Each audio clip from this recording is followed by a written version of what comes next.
How's it going, folks? Welcome back to the channel. So it is episode 2 of the road to the title. Celtic can all but wrap up the title this weekend against Rangers when they take them on Sunday. They can go 9 points clear at the top of the table. Not quite mathematically secure, but with all the goal difference, it essentially wraps up the title this week. So if you missed episode 1, it was with Tino from the Celtic Exchange podcast. You can watch that back now if you want to. A lot of it is about the Ross County game as well, but there is some stuff about the general season overhead. This week's episode is with Ryan Fitzsimons from the Sellik the Thunder and Ryan118, the YouTube channel. YouTube sensation Ryan Fitzsimons is going to look ahead to the Rangers game with me and look back at the season as a whole. So this is episode 2 of the road to the title. Enjoy.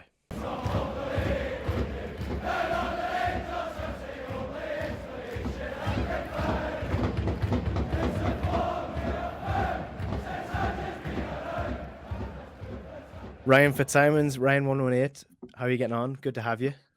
Not bad at all, mate. Thanks for having me on the channel again. It's a pleasure. I'm looking forward to having a wee chat about the game on Sunday. But yeah, generally quite good, feeling confident, and let's get into it, I suppose. I know you've obviously done things on your own channel since, but this is the first major thing you've done since you've retired. You've hung up your boots from the Tesco gig. So how are you feeling? Freedom?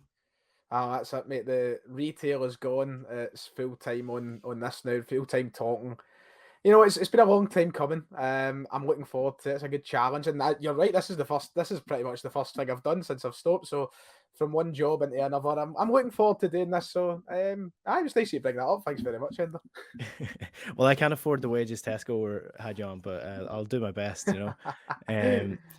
Look, this is basically what we've been doing over the last couple of weeks or so. We started off with the Celtic Exchange. Tino was on last week looking ahead to the Ross County game. It's the road to the title. This weekend, Celtic can all but wrap up the title. But if you ask Rangers fans, the title's already done and they didn't care about it in the first place. So, look, with the derby come up this weekend, this could be the end of the road. This could be the title sewn up for Celtic this weekend.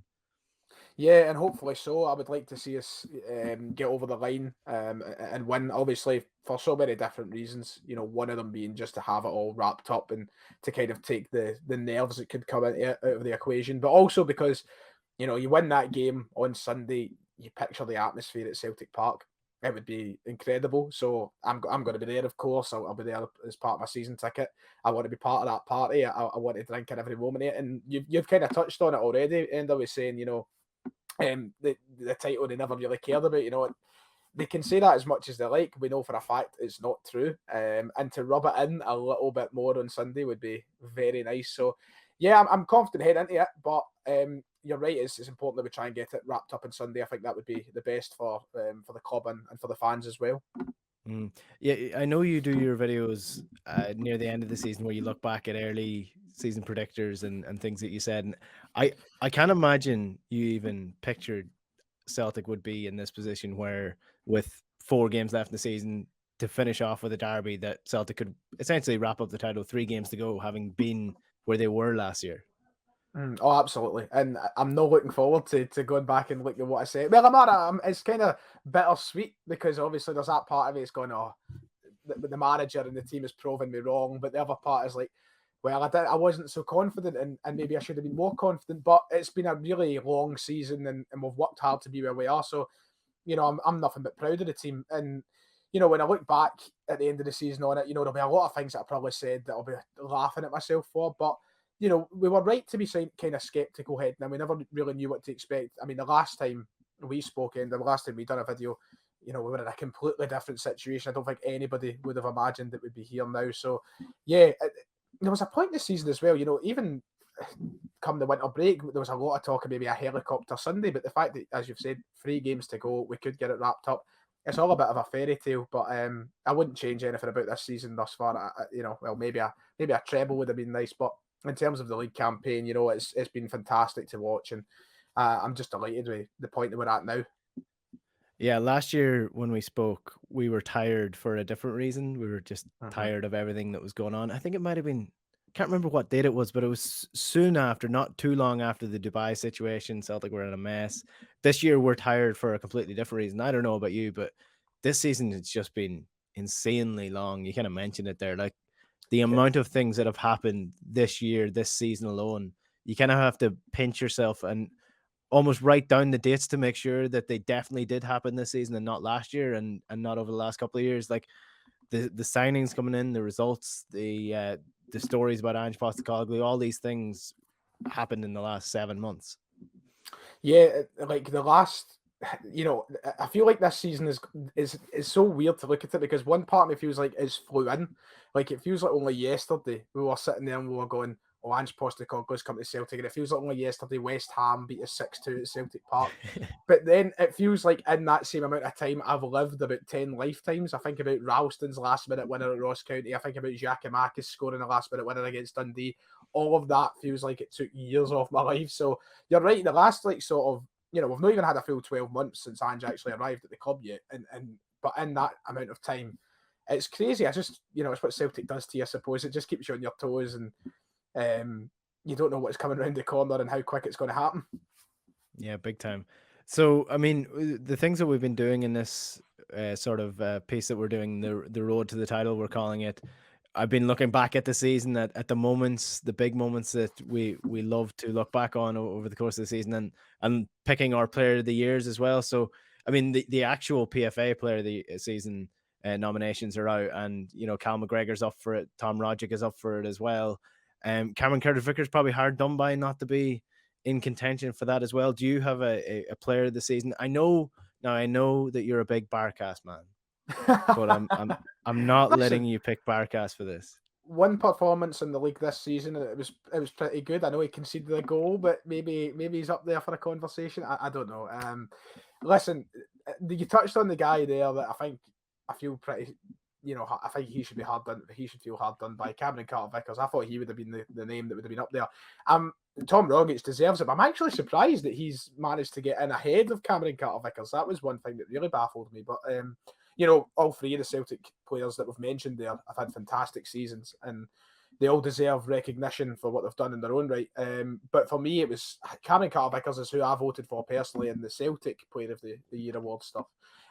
So if I was to go across the whole country, I would be picking him as well. I just feel like he's came in the door. He's been a real sort of revelation for us at the back. He's a centre half that we've not seen in a long time at Celtic. I keep saying it and I'll stick by it. I think he's the best since Van Dijk. And he's just been consistently good this season. He's barely put a foot wrong. So for me, he's the guy that stands out. He's the player of the season for me.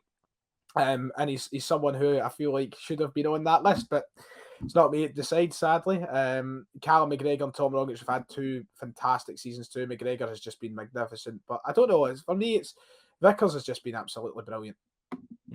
Yeah, we'll come back to Tom Rogic maybe because I think it's very interesting how the narrative has changed on him since Matt O'Reilly has come to the club, even as good as Tom Rogic has been throughout the season. On Cameron Carter-Vickers reports today that he could be signing permanently. Celtic could be looking to sign him for around £6 million with that increasing to 10 million. I mean, I think if you ask any Celtic fan in the right mind at this point, they're saying that that's a bargain for a player that good. Yeah, absolutely. I've said it so many times, like pay the money. And then there's people that are concerned about contracts and how they're running down, and maybe we could get cheaper fees and such. But listen, at the end of the day, I think that a centre back of his quality or players of this quality only come around every now and then. And when you've got the opportunity to pay for them and get them, I think you should just go for it. If we win the league, we get that. We get that windfall, obviously, of the Champions League money, and I think that there's not many better places we can spend it than that, to be quite honest. Yeah, big time. I think I'd probably be with you on that. The last couple of years, I always sort of measure the standard of a player based on what I would say to my mates who don't follow the Scottish League about them, and the likes of Tierney, Van Dijk, Dembele. Those are the names that spring to my mind of players that I said absolutely 100% would make it in the Premier League at the top level. And I think Cameron Carter-Vickers, I think it's a bargain. I think it's an absolute bargain for Tottenham to be selling him for that low. When I mean, we all saw Tottenham's defense this year. I think I've said it a big asset. I've said it 100 times to my mates, and some of them agree, some of them disagree. And I still think that, you look at Tottenham's back line, there's no reason Cameron Carter-Vickers couldn't get into that defence right now, I think. I think they've got that boy, is it Romero? He's quite decent. But the rest of them, like, Cameron Carter-Vickers is better than this, I think. And you're right, I think he's that, better than Eric Dyer. absolutely. There's no question about that. But you look at, players like Tierney and Dembele and Van Dijk, they were players who we identified at early stages and went, okay, they're destined to go to the top, they're destined to do really well. They're the three kind of standouts in the last decade. I think that Cameron Carter-Vickers, once he has another couple of years behind him at Celtic, if he stays, he's a guy that could go in and play at a higher level as well. He's still young. Like, people forget he's only, 23, 24 years old. There's a lot of time for a centre-half to mature in that space of time till, the prime years of his career. So, this is a guy as well that I think after a couple more years we could be saying the same thing. Hey, you're still a young man, Ryan, but Cameron Carter-Vickers being a couple of years younger than me and looking like he could eat me, it really makes me upset. But yeah, he's been absolutely sensational this year. I can't believe that they're willing to let him go for that price. As we move through the team, I know Joe Hart is a man that has changed. He's turned a lot of heads this year. Yes, he has. I know you're very similar to me in this aspect because I think you follow Man United as well as I do. That's right. I mean, I don't think there was a player that I disliked as much as Joe Hart when he played for Manchester City. He just had that. He had the same sort of air of arrogance around, like Pickford has at the minute. That's and right. The type of the I don't know, the way that he carried himself is just the way that English keepers carry themselves. Yep. But my opinion has not done a stronger 180 on a character and a player than Joe Hart this season. No, absolutely, and I'm in the same boat as you because I remember when I was trying to lead the campaign of we should not sign Joe Hart. I was like, this is a mistake. We cannot sign Joe Hart.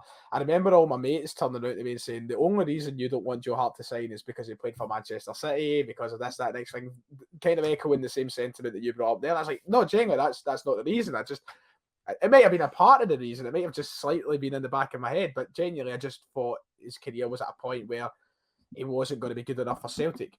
And he's turned my head, I mean, a complete 180, as you said. And I mean, if you follow me on Twitter, anybody watching it knows me, though I just love to talk about Joe Hart now. And it's not just his performances that I've turned my head on. It is, as you've said, his general attitude and presence as a Celtic player. I think that he's been so important for this team from the back of the pitch to have the head that he does, the knowledge in the game, and just the confidence that he's brought in as well, I think it's been very important.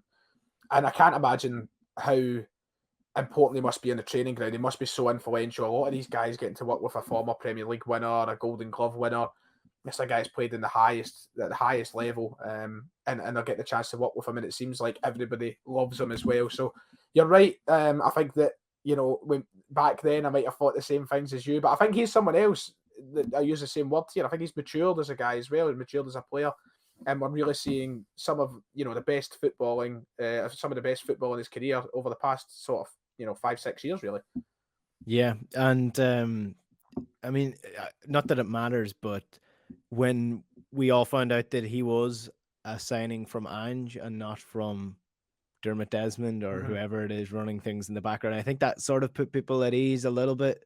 That it wasn't just something that was thrown upon Ange and he had to deal with it, because we all knew the style that he wanted to play, and Joe Hart just didn't really match up with that. So, I mean, he's obviously not going to be Celtic's starting keeper for the next 5 years. But if he's there this year and maybe next year as another player develops in that position who's maybe more suited to playing out from the back, then I've absolutely no issue with that whatsoever going forward. In terms of the signings, then there's obviously been a load of them. Cameron Carter-Vickers is one of them. So I'm gonna say you can't pick him because you picked him for the player of the season. I had a feeling you would do that. I had a feeling. I'm a stickler for the rules. So there's so many players you could pick for this, but if you're picking your signing of the season, you can throw Joe Hart into that as well if you want to. But which one was your favorite? There's so many. That's the thing. Like, you can't really pick out many bad signings. Like, we've got James McCarthy, who hasn't exactly been, brilliant. You've got a couple other guys who came in just to, the Gucci's not really got off the mark yet. We've not really made that many bad signings. There's no signings that I turn around and go, what a disaster. Whereas in recent I think years, on the James McCarthy one, sorry to cut across you, on the James McCarthy one, I don't think that's necessarily a bad signing, because I think it has reached the expectations that everyone had of it. You know what I Yeah, mean? pretty It's not much. one of Aye, those ones aye. that's gone wrong. Exactly, because he came through the door, and I said the exact same thing about James McCarthy as I said about Joe Hart. It just happens that the two careers have went different kind of ways since joining Celtic. But you're right. Absolutely, I would agree with you in that. But in terms of, you look at recent years, the players we've signed, some have been disasters. You look at some of the strikers, Bayo, Klamara. You look at some other players, the loan deals for players like Tolyan. We've had some absolute nightmares, but we've managed to kind of. I mean, am I making you laugh with these names? Yeah. It's sort of what a time, But you look at names like that, and we've not done that this season. I feel like nothing's went drastically wrong, and that's a credit to Ange as well. I feel like he's gave everybody their part to do. But there's so many good ones. I feel it's almost harsh to pick one, because Kyogo, he's been absolutely tremendous. Liela Bada, he's been fantastic at such a young age. Carter Vickers, as you said, Joe Hart, Juranovic, basically everybody we've signed. We've signed a whole new team, Starfield, everybody. But I'm going to go out on a limb here, and I'm going to say Georgios Giacomakis. That's the guy I'm going to say, because I feel like in this second half of the season, when things have been tight and things have been tough, the way that he's stood up, especially with the doubters that he had in the opening half of the season, the way he stood up and he's came out in big occasions and big games and won his points has been unbelievable. And it's a real testament to how strong I think he is, not just a footballer, but mentally as well. I think he's been just so key in games. I feel like he's someone that I don't know, when he first signed, I was never one of the people who were automatically like, oh, he's rotten, get rid of him, blah, blah, blah. He's not going to be good enough. I was never on that boat. But there was a certain part of me that was like, I don't see how he fits in this team, because he's not the same as Kyogo. He's not the same as, any of these other quick players we're signing and smaller kind of guys. He was different. He was bigger. And I was like, how does he fit the Ange system? But he does, and he fits it really well. And I think in this second half of the season, his presence has been so important as to where we're now heading. And he's been so influential in taking us to this 6-point lead we now have at the top of the table. Yeah, the biggest compliment you can give Giacomakis really is that, like you said, like Kyogo has been so good and was so good at the start of the season and blew everybody out of the way. And That's now right. I actually genuinely think that because of how well Giacomakis played, Celtic didn't really miss Kyogo to the extent where Celtic fans are almost like remembering how good Kyogo was in the first half. It's Exactly. because he was out for so long. Giacomakis just filled that hole so well that people kind of just forgot how good Kyogo was. That's right. And when Kyogo, went down injured on Boxing Day, no, obviously we never really knew the extent of what was going to happen. We had a winter break coming up as well, so we were kind of like, okay, right, this is time for Kyogo. Like, there was still, it took a bit of time to kind of realise how long Kyogo was going to be away for and what that meant for the team and how we went on from that. And it made it so much easier, because right as soon as the winter break finished and we went back into playing football, Giacomakis just started scoring the goals, and it suddenly just took your mind off of everything that could have went wrong with Kyogo picking up an injury. It could have been so different if Giacomakis didn't rise to the level that he had to. We could have been in a completely different situation right now, but he done it. He done really well. He solved a massive headache, and I feel like he deserves so much credit for that. And even the derby match that we missed, people were just pointing out how much of a difference Giacomakis would have made in that game, even though we had Kyogo for it. It was so blatantly obvious what he did when you had Maeda playing through the middle rather than Giacomakis. So I mean, we mentioned that it's been a long season, so there are moments where you probably don't even remember at this point in time. I mean, you've got Abada's goal has been popping up on Celtic Twitter over the last couple of days. The last minute winner against Enda United. There's been a lot of big last minute goals. What's your favorite moment of the season if you could pick one out? So many. One of the ones you've just brought up there was one of the ones I was considering, the Dundee United goal, because I was actually, that one just holds a wee bit of importance because I was at that game with my dad, and that was the first time I'd been to a game with him in, I think it was something like 6 or 7 years maybe. I'd been at a game with my dad, so that stands out to me from a personal point of view. But do you know what? I'm going to have to go with the basic answer. I'm going to have to go for that 3-0 win on February 2nd. It was just the game itself, and then the atmosphere at Celtic Park in that game was the game that I never wanted to say it on camera because I didn't want to be left with egg in my face. But I still remember leaving the stadium that night and saying to everybody I was there with, I was like, "That we're going to win this league." I knew after that night, me and Ryan McGinley, we messaged each other, we're going to win this league. I knew after that night we just looked like something else. And the atmosphere in the stadium, just I think, sort of it kind of resembled the atmosphere at the club, just how good and how joyous and everything it is right now. So that night just stands out. And I still remember, like, when we were up 1-0, I was like, oh my God, that was quick. 2-0 for we went up 3-0. I just turned to Kieran. I was like, what's going on? What is actually, it was like a fever dream or something. I was like, this cannot be real. Because, of course, up to that point, we hadn't won a derby in God knows how long. So that moment for me, as basic as it is, and is one of the, it's just so memorable, and I think it's something I'll always remember right to the very end. Yeah, evening matches are so much better as well when it comes That's to the right. derby match. It's such an occasion when you have the full night. And I didn't get to the game, but on TV itself, it was an unbelievable spectacle to watch on TV as well. It was one of those games that, I was at the United game in the Champions League a couple of years ago. Well, it's well over a decade now at this point. I missed the Barcelona game because I was sick. I couldn't go to it. But in terms of the atmosphere, those two and this game seem to stand out as just crazy in Celtic Park in the last maybe 15 years. It seems like the best atmospheres that we've had. So it was one of the disappointments I didn't get to go to it, but I mean, the Celtic got the win, and that was the point. I think that's the point where most people thought we're going to win this. Yeah. I mean, even if it was like quiet confidence, I think everybody had that feeling in the back of their mind that this is the game that sort of does it. It kind of swings the pendulum, if you like, because we obviously had the winter break moved, and there was a whole controversy around that. People were mourning, people weren't happy, and then we came out the winter break, and obviously Rangers dropped points to Ross County. I remember that was the same day we beat Dundee United with the last minute winner, and I think that was a week or two before maybe. And that day alone, I was like, the pendulum is starting to swing. And then it was like it fully swung that day. It was like a gradual sort of, it was moving, it was ever closer, and then bang, that 3-0, that done it all, I think, that day.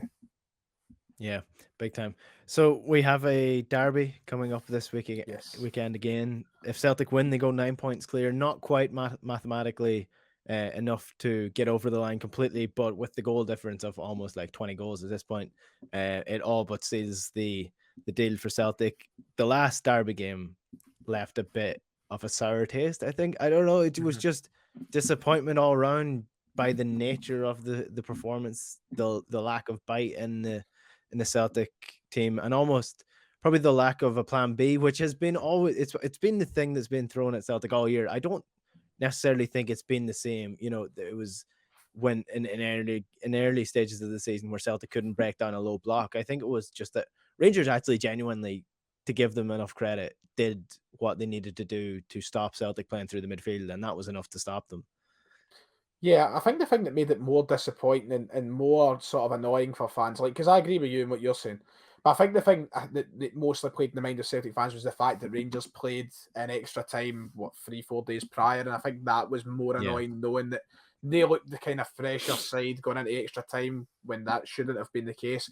But look, I think that the manager put it perfectly, and I've seen a couple of people online getting really touchy about just like lapping up everything the manager's saying, but I think he's spot on. We lost one game in extra time. These things happen. It was a cup semi-final, and we only lost by a goal. I mean, it wasn't like they battered us. And he's right. I mean, it was disappointing, and I think that there was, periods of the game we should have been better, and we should have been probably more reactive to the situation. But it happens, and do you know what? Hopefully, it gives us the motivation to go into Sunday and get a big result. You can't win every trophy, sadly, and we've become so spoiled with trebles over the past sort of 5 years that it seems like it's so natural to do. But we tried, and maybe, it was disappointing today, but in the grand scheme of things, I couldn't ask for a better place to be in right now.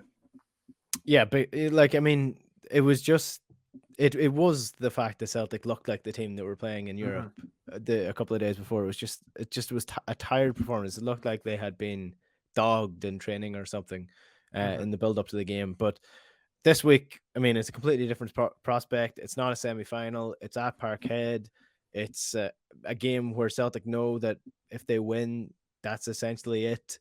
And we've seen with this Celtic team that, except for the semi-final, obviously, that when they need to go and prove that they are good enough and that they have earned their place at the top of the table, they have actually gone out and done it. Because, I mean, going back to the Ross County game a couple of weeks ago where they just completely blew Ross County out of the water. There was talk that maybe this Celtic team might be starting to stammer at this point in the season.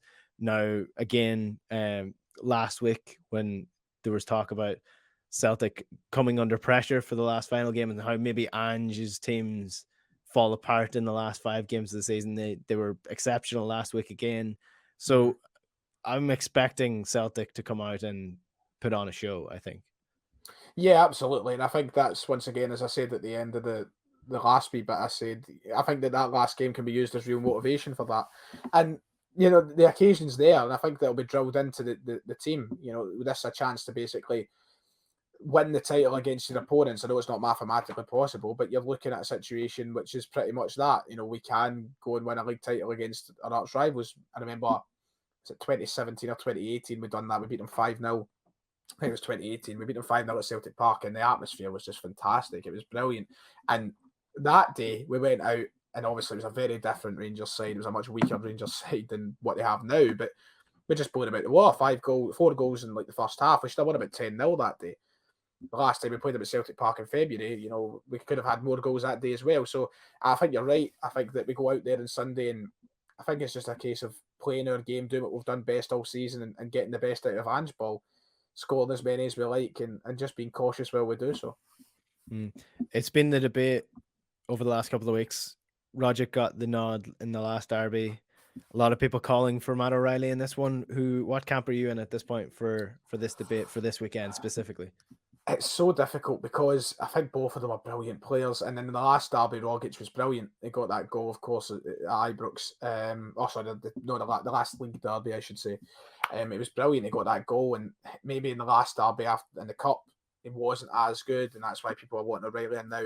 If you know me well enough, I'm a big Rogic fan, and I always kind of stick to Rogic first. But I honestly, I don't feel like I'm in one or the other's camp. I'm fine with any of the two playing. I think both of them are really good footballers, and I think both of them offer really good qualities and very similar qualities. So I think that whoever does play, it just comes down to how they play in the day. I really do think that. I think that there's not going to be much that over the course of a season that separates them to determine who goes in here. I really like both. I'll be fine with any. I think if I'm maybe leaning towards one for this game, it maybe is O'Reilly. But once again, I'm not too fussed. I'm really not. Yeah, O'Reilly has a little bit more versatility. I think if Rangers start to put pressure on the midfield like they did in the last derby, Matt O'Reilly might be able to drop a little bit deeper to get the ball and maybe control a little bit better in that aspect. In terms of up front, I think this is going to be a completely different performance because you've got Kyogo there, you've probably got Giakoumakis there as well, and then Maeda can go out in the wing again, Jota can go out in the wing again, Abada can come in if you're going to start Abada.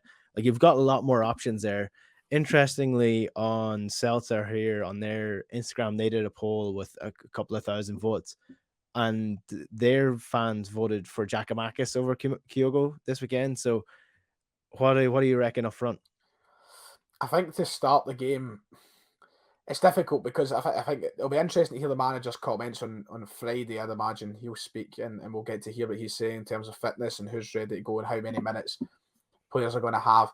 It's crazy though, isn't it? That poll, like you say that 3 months ago, never in a million years would that have been the case. Kyogo would have had 90+% of the votes, I'd imagine. Once again, just like I said earlier, a testament to how good Giakoumakis has been. For me, if I was to pick, if both of them were fully fit and minutes didn't really matter, I would be starting Giakoumakis for 2 reasons. Number one, I just feel like he's been really, really handy in the last 2 derby games he played. When he played at Ibrox and he played at Celtic Park back in February, I thought he was fantastic, and I thought that his presence really gave them something to think about. Whereas Kyogo maybe hasn't been able to do the same thing in the 2 derby games that he's played in so far.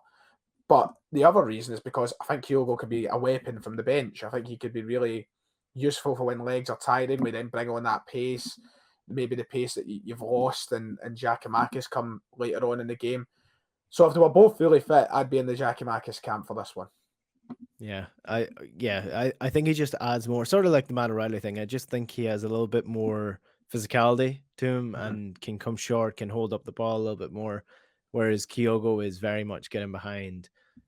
So I mean, yeah, the fact that Giakoumakis was voted for that, Mad, isn't it? if it's crazy, it's crazy. It just shows you how well he's Uh, sort of accustomed himself with the Celtic fans. Yeah, and it's as well, the margins are fine between them. I think choosing one or the other doesn't necessarily mean that you don't rate the other one or you don't think the other one should play. Once again, like O'Reilly and Rogic, will take any of the two up front on Sunday. I wouldn't complain either way. But I think that Giakoumakis is just a little bit, I don't know, I don't want to use the phrase tailor-made, but I think that he is pretty suitable for these games. I think that he's rose to the occasion so far.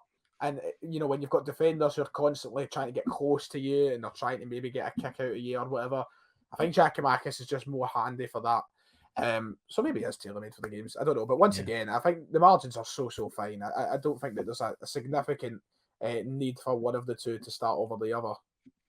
Yeah, this might be a little bit of an insult to him, but he reminds me a little bit of Georgios Samaras in the sense of every time you played Samaras in a normal game, you'd look at him and you'd be like, why is he here? And then you play him in a derby match and he just come alive. He just absolutely tear them apart. And I know it's a completely different Rangers team and all that there, but I mean, I just think he just does add that little bit of doubt in the Rangers defenders that this guy could actually bury me if he wanted to.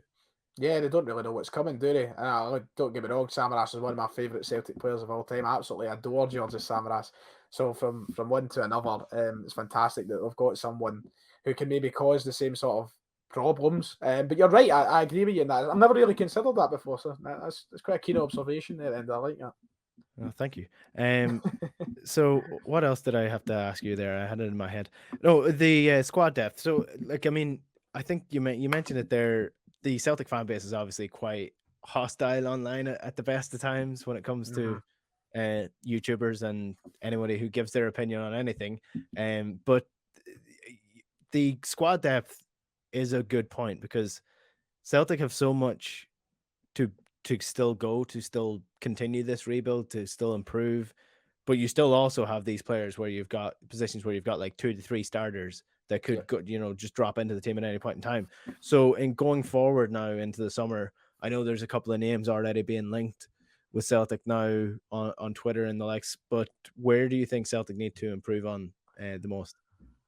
Well, if we lose the likes of Jota and Carter Vickers, if they weren't to sign permanently, I think that's the priority straight away, isn't it? You've got to look for players to come in and kind of fill those gaps if they return back to their parent clubs or whatnot. I still think there's maybe some work to do defensively. I think that's the area for me right now that I would like to see more depth in. I think Taylor has been fantastic over the past few weeks. He's really, really rose to a different level, which is handy because we've needed that, and he's been so big in so many occasions. But we need more depth there anyway. You look at Bolingoli, his Celtic career's all but over. Scales, I don't even know what's happening with, if he's going to be in or out the team. I'm not entirely sure. You just look at that whole left side, it's very thin beyond Greg Taylor, I think. And then on the right-hand side as well, Ralston has been brilliant. He's been absolutely tremendous this season when we've needed him, especially that opening half of the season. It was brilliant. But I still feel like we need more in the fullbacks department. I still feel like we need more in the centre-halves department. Because for me, you look at the likes of the subs that come on, you look at Welsh, and you look at, maybe Scales. I feel like we need better. I don't know. And you look at Julian, I don't know where his Celtic career, I don't imagine he's got long left as a Celtic player either. So I think defensively, that is the area that needs kind of addressed the most. And if you can build and you can get better than what you've already got, then go for it. Juranovic, Starfelt, Vickers and Taylor have been fantastic. But even if you could do better than that, go for it. You know what I mean? We've got so much depth and numbers moving forward. I would like to see the same at the back. Yeah, that's the thing. Like, I mean, nobody is saying that Greg Taylor is not a nice guy, and I think Greg Taylor has gone up in a lot of people's estimations this season, including mine. But just because he's a nice guy and just because he has improved this year, doesn't mean that he should be Celtic's starting left back for the next couple of seasons. If there's better out there, you have to go for that better. You have to try to keep improving, regardless of how nice your guys are in these positions. Yeah, that's one thing, I think we spoke about it in the last podcast we did. Me and Kieran and Ryan, we spoke about, Celtic fans in general, and this is not a dig at Celtic fans, but we're all guilty of it. I think every single one of us are. We can be so reactionary. So when it comes to Taylor having a few good games, there's suddenly a section of the support who are like, oh yes, that's the answer, that's solved, the problem is over. And, like, it's not quite as simple as that. And I think that's been, especially in recent times, I can remember so many times where players have came into like a little run of form. You look at last season, prime example, Rogic came back into the team. I remember, and he scored at Hampden, was it? He scored against Aberdeen, the semi-final of the Cup, the empty stadiums, and people were like, oh, Rogic is back, this is it, he's going to save the season. And I think every game from that moment on, he was rotten. And that happened so many times last season. Someone would come at Sorrow, he was the answer. He was the best player on earth. Was he? Nah, don't think so. And that's, I think, maybe, I don't want to say that's the case with Greg Taylor. I have much more faith that Greg Taylor can continue on what he's doing right now. But yeah, I agree with you absolutely. You look to improve all the time, and whether or not that's replacing your best players or, if you have an option, you take the option, I think. Yeah, and Ralston, I really hope he kicks us on next season. What he's done this year, because it's been amazing to see him do what he's done. So hopefully he doesn't get hit by just second season syndrome and just be a one-hit wonder. Like, I mean, he is a good option to have, but yeah, I agree with you. The center back positions are very low in depth when you look at the quality that's coming in there. There's a Welsh, and so our backups to Carter, Vickers, and Starfelt was Welsh, Julian, and who else is that? If I forgot somebody, I feel like there's somebody obvious that's on my mind that I forgot. In terms of, is that it? Is that so. I think that's it. Well, I mean, Skills can play at center back as well if needed, but in terms of people who have played there, that's really it. Yeah, that's it. That's really that's all we've got. That's really thin, isn't it? Like, you're like, you imagine Starfelt drop down with an ACL tear or something. God, touch wood, that doesn't happen. But I mean, imagine that happens. You're suddenly in a I suppose Beaton could go in there as well if you needed. Yeah, but I'm hoping that those days are over of Beaton having to fill in a centre half. And one of the ways you make sure those days are behind you is by signing a centre half. So hopefully we maybe see one or two come in the summer. Yeah, fingers crossed. So just before we finish up, then I'm going to ask this of every guest. You might be the first to actually do it, but if Celtic win the league, which they more or less can this weekend, what's your celebratory drink? Oh, my celebratory drink. Oh, wow. See, I don't want to be boring and just like, a pint of beer, it's a bit boring. Do you know what? I'm going to just go with the classic in the East End of Glasgow. I've got to go for the Buckfast, the tonic wine. It's got to be that. I love the stuff. So that'll probably be a bottle of that will be poured. I poured down my neck, not into a glass, just right down my neck in celebration. So that'll be waiting on the ice. Will you have it in the stadium? Well, not to give it away, not to give you away. Not to criminalise myself. No Buckfast anyway. It's too big. I'd have to go for like one of these. Like there's these wee ones, Magnum. They're like this size. They look like a cough bottle. They're easy to get in, but I mean the Buckfast is too big. Ryan Fitzsimons, the Sellik the Thunder, and your own YouTube channel, Ryan 118. Thanks very much. It's been a pleasure. Thanks very much, and I look forward to talking to you again sometime, mate.